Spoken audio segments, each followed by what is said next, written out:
Ayub pasal 32, kata-kata Elihu.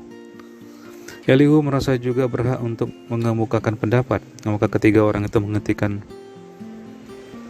sanggahan mereka terhadap Ayub karena ia menganggap dirinya benar.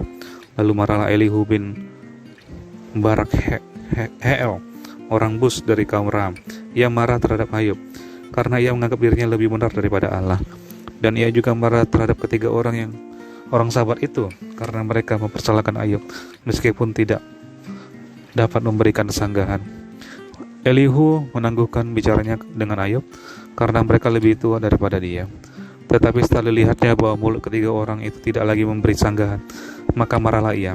Lalu berbicaralah Elihu bin Barakeel, orang Bus itu.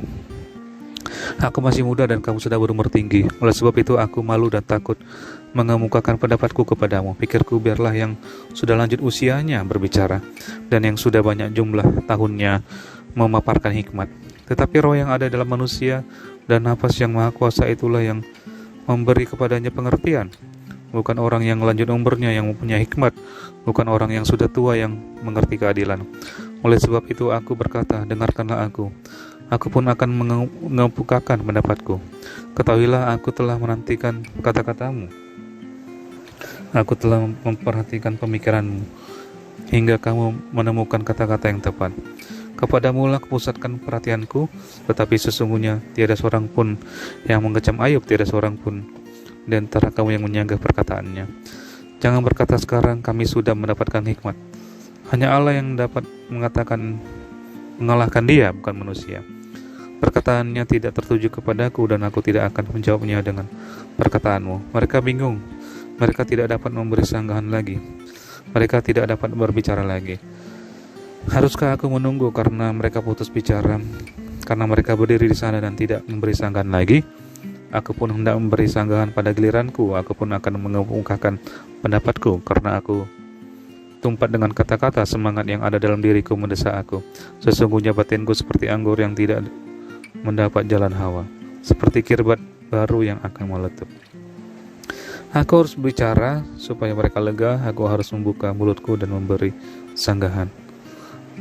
Aku tidak akan memihak kepada siapapun dan tidak akan menyanjung-nyanjung siapapun, karena aku tidak tahu menyanjung-nyanjung. Jika demikian, maka segera pembuatku akan mencabut nyawaku. Ayub pasal 33. Allah berfirman kepada manusia dengan berbagai-bagai cara.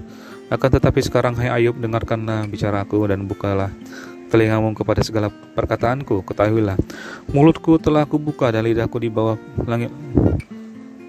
langit-langitku berbicara, perkataanku keluar dari hati yang jujur, dan bibirku menyatakan dengan terang apa yang diketahui. Roh Allah telah membuat aku, dan nafas yang maha kuasa membuat aku hidup. Jikalau engkau dapat, jawablah aku, bersiaplah engkau menghadapi aku, pertahankanlah dirimu. Sesungguhnya bagi Allah aku sama dengan engkau, aku pun dibentuk dari tanah liat.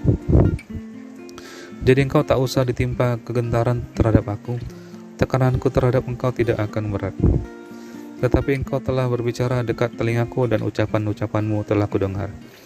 Aku bersih, aku tidak melakukan pelanggaran, aku suci, aku tidak ada kesalahan. Tetapi ia mendapat alasan terhadap aku. Ia menganggap aku sebagai musuhnya, ia memasukkan kakiku ke dalam pasung, ia mengawasi segala jalanku.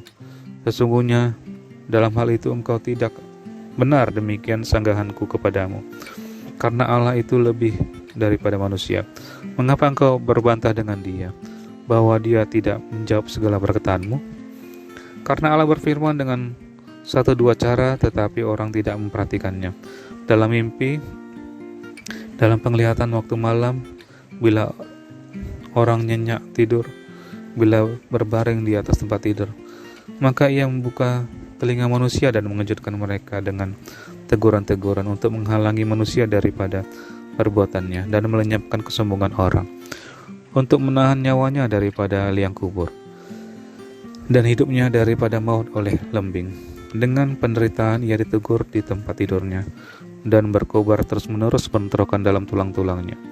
Perutnya bosan makanan, hilang nafsunya untuk makanan yang lezat-lezat. Susutlah dagingnya sehingga tidak kelihatan lagi tulang-tulangnya yang mula-mula tidak tampak menonjol keluar, sampai nyawanya menghampiri liang kubur dan hidupnya mendekati mereka yang membawa maut. Jikalau di sampingnya ada malaikat penengah, satu di antara 1000 untuk menyatakan jalan yang benar kepada manusia, maka ia akan mengasihaninya dengan berfirman, lepaskan dia supaya jangan ia turun ke liang kubur. Uang tebusan telah kuperoleh. Tubuhnya mengalami kesegaran seorang pemuda. Ia seperti pada masa mudanya, ia berdoa kepada Allah dan Allah berkenan menerimanya. Ia akan memandang wajahnya dengan bersorak-sorai dan Allah mengembalikan kebenaran kepada manusia. Ia akan bernyanyi di depan orang, aku telah berbuat dosa dan yang lurus telah kubengkokkan, tetapi hal itu tidak dibalaskan kepadaku. Ia telah membebaskan nyawaku dari jalan ke liang kubur dan hidupku akan melihat terang.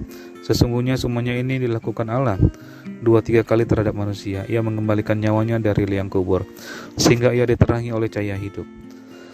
Perhatikanlah hai ya Ayub, dengarkan aku, diamlah, akulah yang berbicara. Jikalau ada yang hendak kau katakan, jawablah aku. Berkatalah, karena aku rela membenarkan engkau. Jikalau tidak, hendaklah engkau mendengarkan aku. Diamlah, aku hendak mengajarkan hikmat kepadamu.